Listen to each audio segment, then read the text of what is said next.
வெள்ளிக்கிழமை தானே. அல்லாஹ்வுடைய தூதர் இவ்வளவு சிறப்பான இடத்தை விட்டுட்டு எந்த சிறப்பும் இல்லாத ஒரு இடத்தை நோக்கி போறாங்க.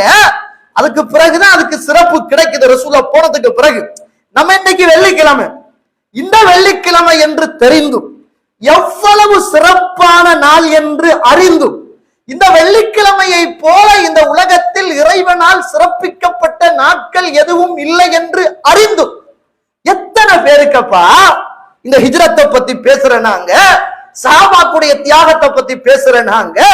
எங்கட பிள்ளைகளோட எங்களை நாங்க ஹுத்துபாவுக்கு நேர காலத்தோடு வந்து இந்த ஹுத்துபாவுல கலந்து கொள்ளுகிற ஒரு விஷயத்துல கூட இன்னும் நம்மட மனோ இச்சையை வெண்டு கொள்ள முடியாமல் தானே தவிக்கிறோம்.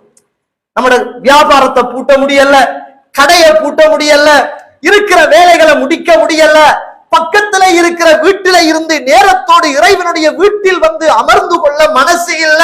எவ்வளவுதான் இருந்தாலும் முன்சஃப்ல வந்து உட்கார்றதுக்கு முதலாவது வந்தாலும் மனசுல ஈரம் இல்ல. படியால ஏறத்துக்கு தெம்பிருந்தும் உடல்ல பலம் இருந்தும் இன்னும் பணியே தான் இருக்கிறோம் என்றால் என்ன தியாகம் செய்கிறோம்?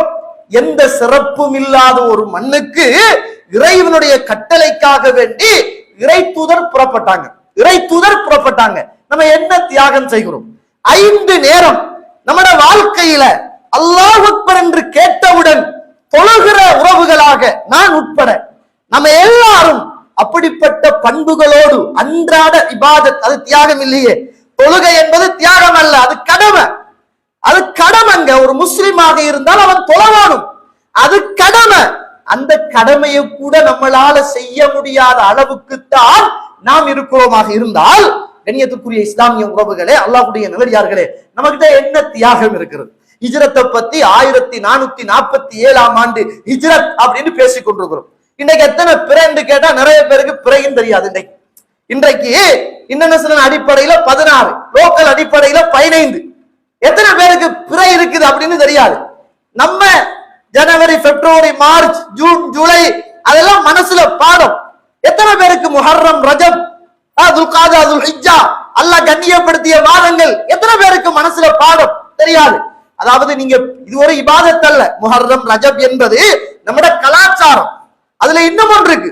ஒருவர் இந்த பூமியில ஜனவரி, பிப்ரவரி, மார்ச் என்று கணக்கெடுத்து அவருக்கு 33வது வயது இருக்கும் என்றால் இஸ்லாமிய கலண்டர் அடிப்படையில், பிற கலண்டர் அடிப்படையில், ஹிஜ்ரா கலண்டர் அடிப்படையில் அவருக்கு 34வது வருஷம் என்பது அடையாளம்.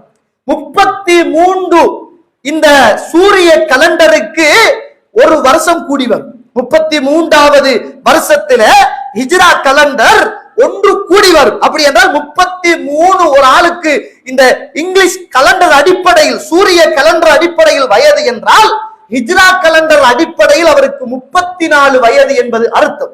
ஏண்டா நம்ம ஜனவரி, பிப்ரவரி, மார்ச் என்று சொல்லுகிற இந்த சூரிய கலண்டர் 365 கால் நாள்ல தான் முடியும். 4 வருஷத்துக்கு ஒருக்கா ஒரு நாள் சேரும். அப்படி சேர்ந்து வந்துதான் பின்னால செய்யும், அந்த வருஷத்துல சேர்ந்து வரும்.